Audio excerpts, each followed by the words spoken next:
Welcome to The Dirt, an economics podcast bringing you the down and dirty agronomic science behind growing better crops and bigger returns. Backed by Nutrien-economics.com, we break down the latest research, news, and insights to help farmers make better business decisions. Let's dig in. Welcome back to The Dirt, everyone. Really appreciate you joining us again this week. I'm your host this week, Lyle Cowell, and I'm the Senior Agronomist for Nutrien here in Canada. This week, we have a big topic to dig into. We all know that soil is complicated. We know that the nitrogen cycle is very complicated. And perhaps the most complicated part of the end cycle is denitrification. It's a big word. We hear lots about it. And here today to help us understand it a bit better is Erin Daly. Erin, you bring a wealth of knowledge and experience on the topic of denitrification, but just to roll us into the podcast here today, could you just introduce yourself? Let us know who you are and how you got here. Yeah, for sure. Thanks for having me on. So, as Lyle mentioned, my name is Erin Daly. I have my PhD in soil science from the University of Alberta, and there I focused on nitrogen loss pathways, specifically N2O production. Worked in soil research for the past 10 years or so, working between sort of industry, a little bit of policy work, and then finding my way back to academia, where I work now for the University of Guelph as a project manager for a national research project called CanN₂ONet. CanN₂ONet. We're going to come back to that in a minute. It obviously sounds like CanN₂ONet is about N2O and denitrification, but let's lead into that. Erin, can you just give the audience a bit of a definition of what is denitrification? Oh, I love to talk about this topic. So it's really fascinating. Denitrification is essentially a process that soil microbes use to breathe when there's no oxygen available. So they're using nitrate, which is a form of nitrogen in the soil, essentially to breathe, and then they breathe out different gaseous nitrogen forms. So that includes nitrous oxide, but it's not limited to nitrous oxide. So denitrification is essentially you and I breathe in oxygen and we breathe out carbon dioxide, but microbes don't have the ability in soil to get up and walk away when there's not enough oxygen for them to keep breathing. So when that happens, when oxygen conditions are low in the soil, they need to switch to breathing something else. And what they can switch to is breathing nitrogen. So That's essentially denitrification. So nitrate, a source of oxygen, but when nitrate doesn't have oxygen, it becomes a gas, and nitrous oxide, one of those. What other gases are lost in this process? So denitrification, we say, is there are multiple steps to it, if you will. So very, very broadly, we see emissions of nitrous oxide. They breathe out nitrous oxide. They're also breathing out dinitrogen, nitric oxide. So all these different forms of gaseous nitrogen. But nitrous oxide and N2 are probably the main two that we're looking at. Right. And so how, if we're thinking about fertilizer, nitrogen fertilizer, ultimately, about how much is generally lost by the process of denitrification? That's a really good question, because we talk a lot about N2O losses. And we care about N2O losses because they're that really, really potent greenhouse gas. So that's a lot of why the focus is on N2O. So when I say potent greenhouse gas, I mean N2O is almost 300 times more effective at warming than the same amount of carbon dioxide. So we focus on N2O. But in reality, with the denitrification process, only about 1% of the fertilizer that's being applied is being lost as N2O. So it's not a huge loss pathway. So very validly, people can be like, why should I care too much about N2O beyond the greenhouse gas aspect? Well, what the missing part of that equation is that, as I mentioned, denitrification also releases N2. And so N2 losses can be 10 times greater than nitrous oxide losses. So it represent a much greater loss of nitrogen. But it's really, really difficult to measure N2. We can do it in closed conditions in the laboratory, but in the field, it can be really difficult because the atmosphere that we breathe is 78% N2 or dinitrogen. So instrumentation would have to be so incredibly sensitive to pick up a signal in the release of N2 from soil. So it's really difficult. So we measure N2O, and it tells us that this process is happening and these nitrogen losses are occurring. And they represent a smaller fraction, for sure. We care about them because they're that greenhouse gas. N2 is also being released, and it's a much bigger loss. So denitrification, it's important. When we think of the 4 R's of fertilizer, it's important to the economy of the farm because, well, we don't want to lose nitrogen. We don't want to lose nitrogen from the farm that the farmer is paid for, or maybe part of the soil organic matter, mineral nitrogen. It's also important in terms of 4 R's to the aspects of the environment and society. It's a big, important topic that we all need to understand. When we think about N2O emissions, nitrous oxide emissions, what conditions are they most likely to be lost in from the soil? When we're talking about denitrification specifically, there's a few other processes that form N2O. They're not quite as significant. But when we're talking about denitrification, generally it's a mix of, as usual, it's a mix of factors. So when you're most likely going to see denitrification losses is when oxygen levels are low in the soil. As I mentioned, that's what causes microbes to switch from using oxygen to using nitrogen. Nitrogen, that nitrate has to be available for microbes, and so does carbon, okay? Because microbes are also using carbon for energy to actually power this process as well. And so we see the greatest denitrification losses of nitrogen from the system when soils are wet, waterlogged, and oftentimes it's when plants aren't uptaking a lot of that nitrogen as well. So I'm located in Alberta. Lyle, you're in Saskatchewan. So in this part of the world, we have spring thaw. So plants generally aren't growing. There's not a lot of fall seeded crops in Western Canada. And there is this flush of moisture, and microbial processes are generally still occurring, albeit at a slower pace over the winter, even in really, really frozen soils. So there's nitrogen availability, there's a flush of moisture, and crops aren't actively uptaking nutrients at this time. So that's when we see these major spikes of N2O emissions and nitrogen loss.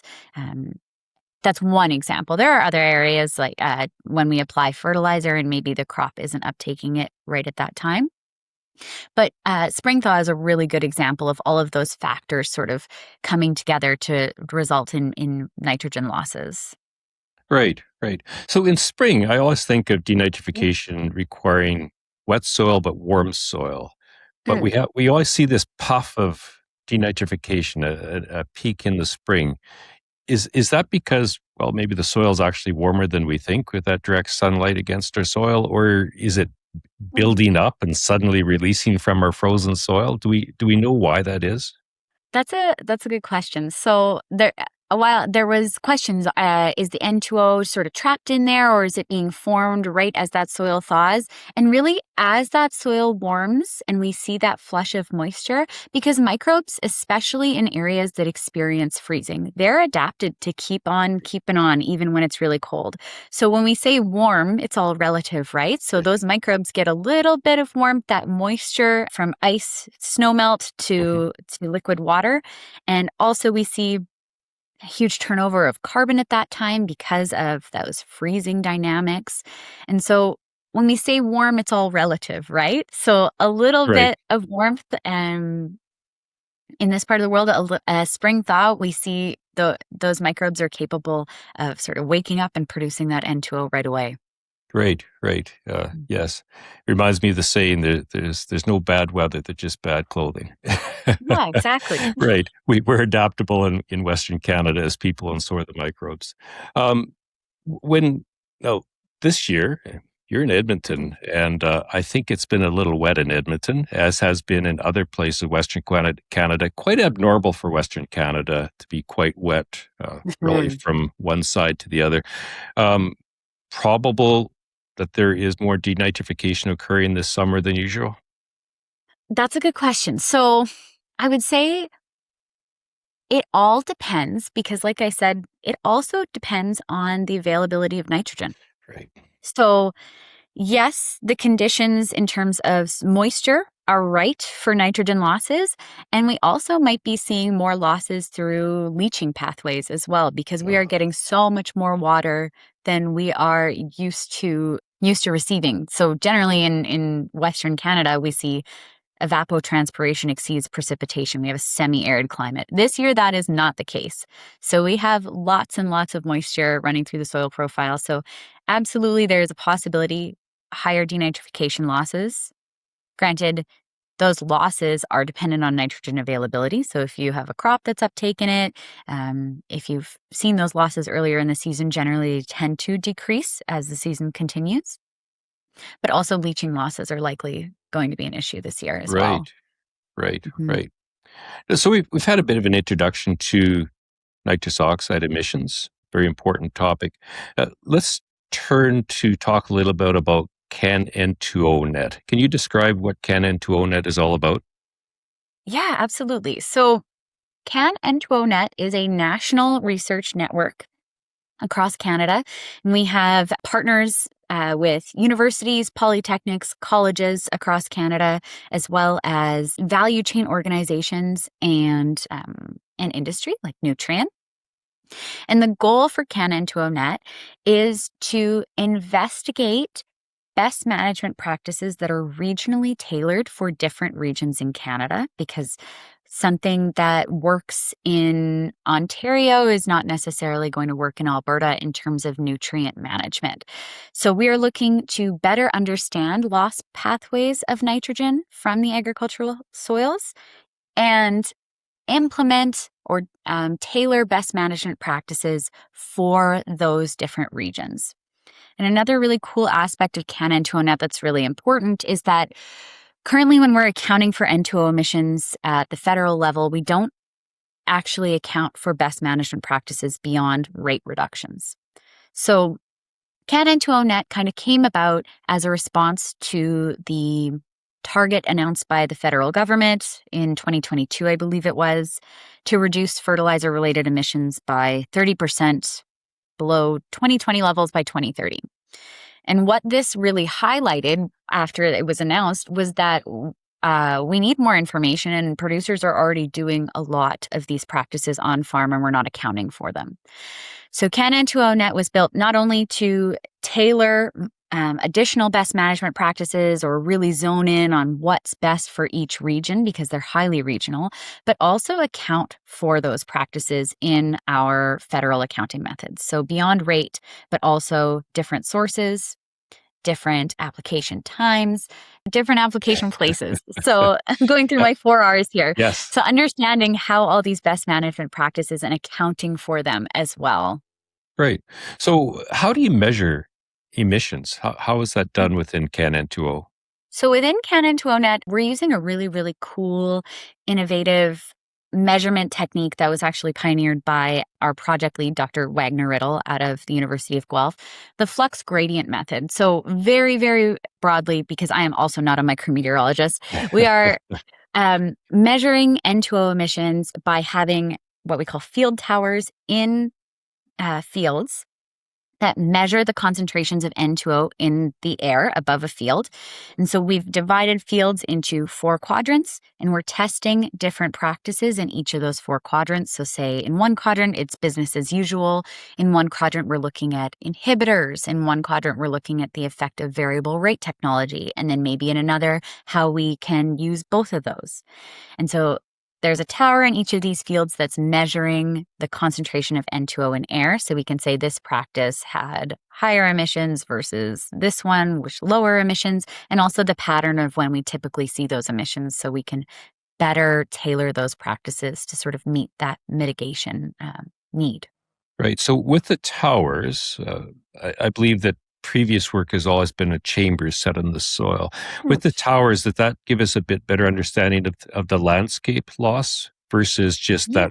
that one spot in the field? Yeah, that's a really good question because I think there is a place for both methods. I love a chamber method. I did them Hmm. all through grad school, hours and hours. So chambers are really, really good at comparing lots of treatments because you can't have in um, hundreds of towers. It's just not feasible. Towers are really awesome at integrating over large spatial scales and getting a really continuous measurement data set. Okay. So that's really important for N2O because N2O happens in what we call hot spots and hot moments. It's notoriously difficult to measure because all of these different factors need to occur in one place in the soil for that N2O emission burst to happen. So we might see 70% of our annual N2O emissions from an event that lasts 1 to 2 days. So if you miss that event, you can be really vastly underestimating your N2O emissions. Right. And so chambers are really, really good at continuous measurements that actually integrate that concentration over a whole field. And so what we're doing, well, whereas chambers can be used to sort of test some preliminary practices and see what this one shows promise, this one shows promise. We're testing multiple things. A tower is awesome to actually implement that in the field under real conditions, agricultural conditions. So we choose the most promising ones, and then we get a really complete data set so that we can understand those dynamics a little bit better. That's really cool. And I just 2 days ago, I was in Yorkton. Can you tell me about the Yorkton High Tower? Ah, yeah, super And cool. So that's lots not of tower that's talk. not a basketball player. Lots of tower talk. The important thing is to differentiate between the tall tower and our Yorkton Yes. regional tower. Right. So Okay. so we have the field towers. They're measuring field level emissions from practices applied to one field. The regional tower is a super cool first of its kind in Canada, CanN₂ONet initiative, where we have put an intake hundreds of kilometers up in the air on a CBC broadcast tower in Yorkton. And what this does is it's measuring sort of regional emissions. So we're getting a really regional concentrations, if you will. So we're getting a really large footprint of N2O concentration over, so hundreds of kilometers footprint over a major agricultural region in Canada. So what this does, and I think this is super cool. So we have our field towers. We use that really excellent continuous data to improve models, so process-based models that we can then take. We've measured at one field. We can use that data to improve our models to sort of scale up regional estimates. Okay, so we're using these models to scale up regional estimates. That Yorkton tower then provides what we call a top-down estimate. So we know those concentrations. So it provides a check that what we're modeling is actually representing what's really happening. So it's very, very cool. I know that's pretty nerdy, but we have these small towers using that to feed into our models, and then our models will develop these regional estimates, and we have this really one-of-a-kind tall tower in Canada to provide a check on Great. our modeled estimates. I've got it's a bit of a difficult question. It's Mm. but we have listeners in the dirt that are not in Western Canada. They may not be in Mm. Canada. They may not be in North America, some of our listeners. Can you give us a Yeah. little perspective of expected losses in our Canadian climate versus a bit of a global perspective? That is a really difficult question to answer. And I'll say it's Sorry to because ask it. N2O, that's good though. It's good because I think N2O so this is the challenge of N2O. We can absolutely, or I guess nitrogen losses in general, I should say, not just focusing on N2O. So this is the challenge with nitrogen losses is that they're affected by so many different factors. So we're talking about climate and soil type as well as management. We can control management. We can't really control climate or soil. And so it's very, very hard to compare, say, Canadian emissions to US emissions to, say,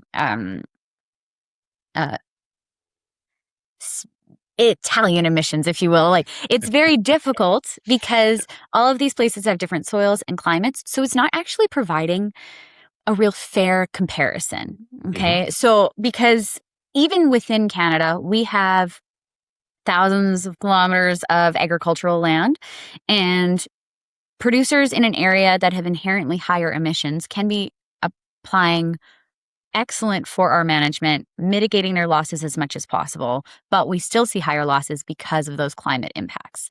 If we're using a very default IPCC factor, we say that we're losing about 1% nitrogen as N2O for all of the nitrogen that you've applied.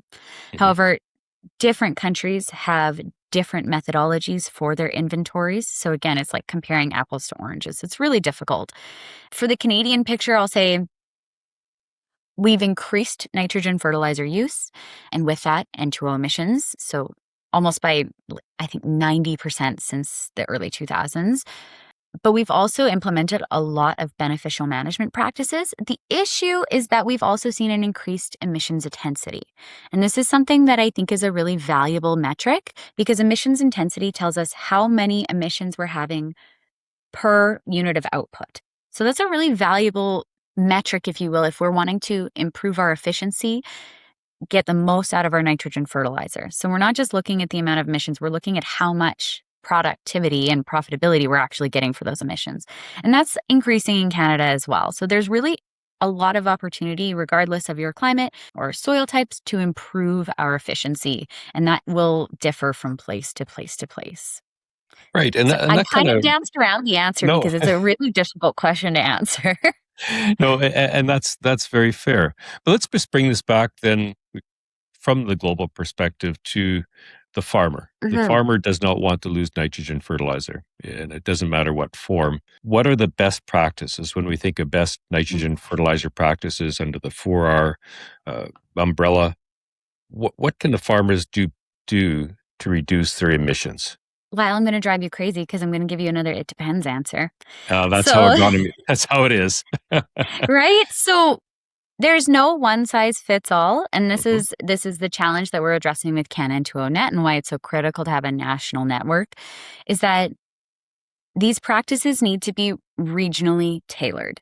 So what I would say for producers looking to maximize their nitrogen use efficiency and minimize their nitrogen losses, because that goes hand in hand, right? Like N2O we care about because it's a greenhouse gas, but it's a symptom of a nitrogen loss in your system. And we care about all nitrogen losses, right? Because we want fertilizer to be transformed into crop products. We don't want it lost through different processes. So I would say the most important thing that a producer can do is work with a local agronomist to develop a 4R plan for their soils, their climate, and their crop rotation even. So looking at the right source, right rate, right time, right place. And I even ascribe to the fact that there's a 5th R, and that's right rotation.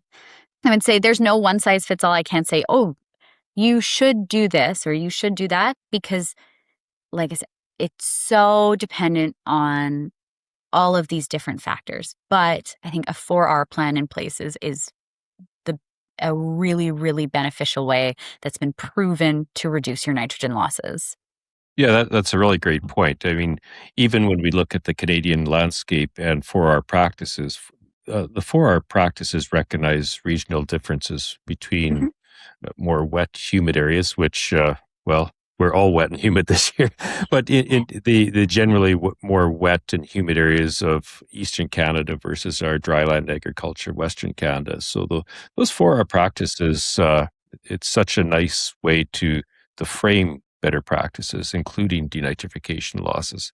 We talk about this, the leaky nitrogen cycle, and nitrates aren't just lost by denitrification. You alluded to leaching earlier on.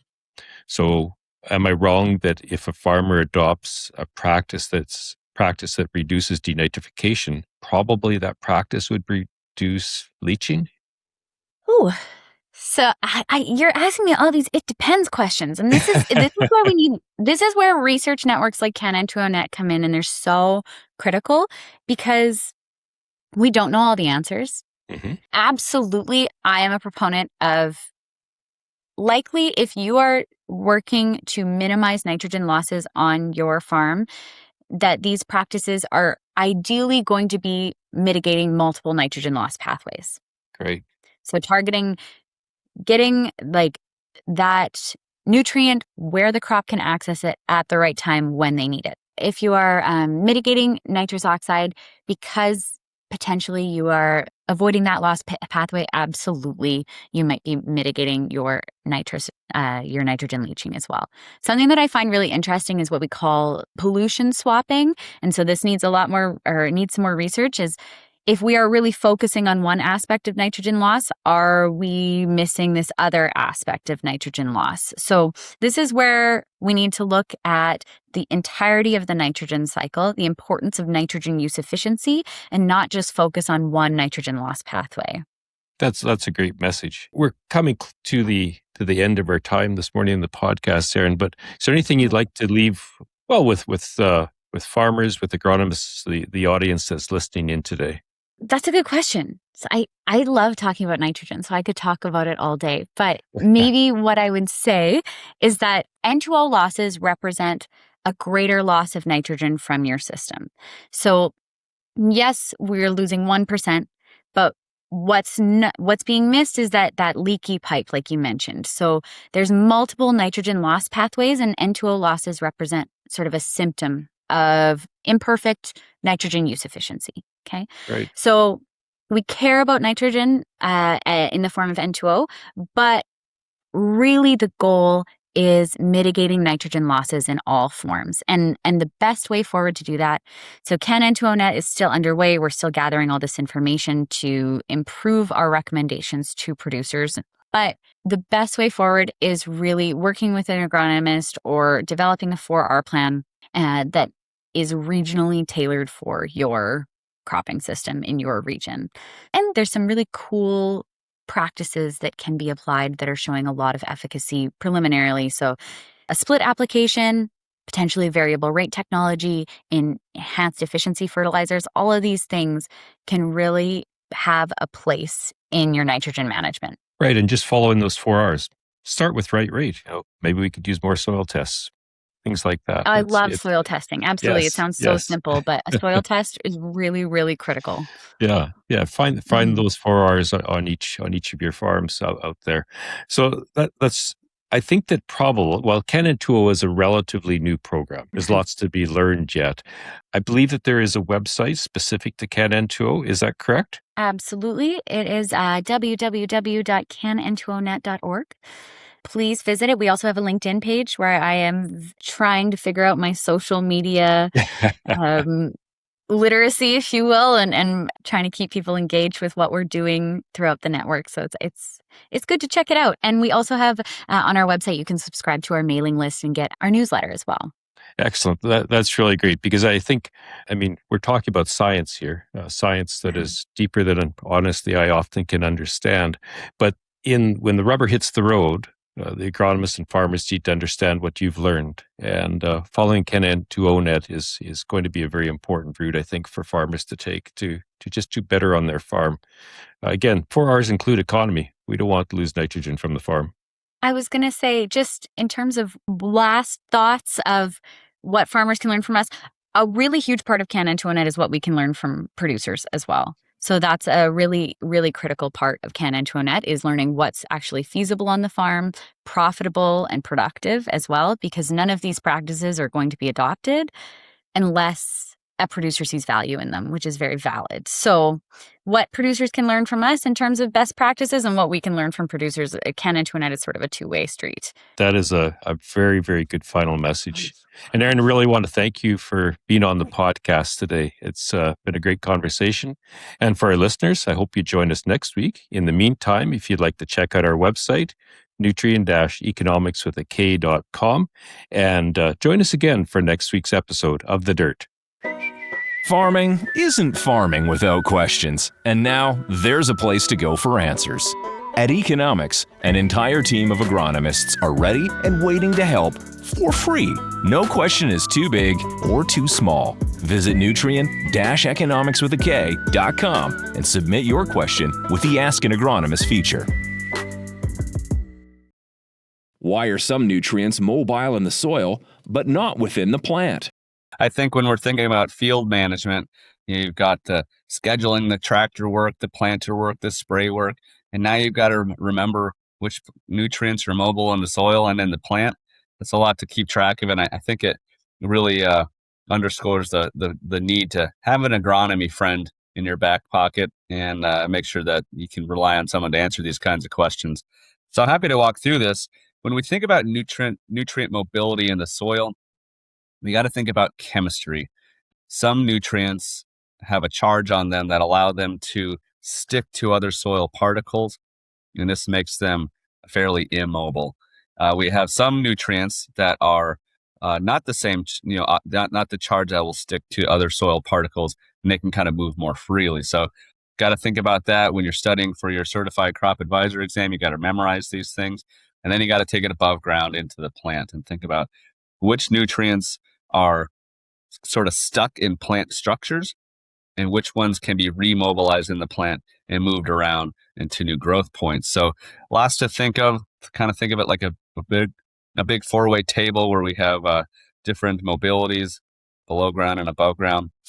But to answer the question, what's an example of a plant that's a nutrient that's immobile in the soil and one that's mobile in a plant? Well, that's phosphorus.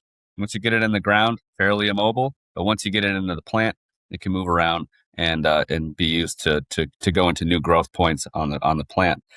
I'll just flip that around. A nutrient that's mobile in the soil but immobile in the plant. These are some of your micronutrients like boron and manganese. They can move through the soil, but once they're in a plant, they will stay in a plant structure and they can't be reused to go to new growth points. So you'll see that the deficiency symptoms on the younger tissues as a result. If you liked what you heard today, share this podcast with someone who would enjoy it. Your neighbor, a friend, or your crop advisor. Your support helps us keep these conversations going. Don't forget to like, subscribe, and leave a rating wherever you listen.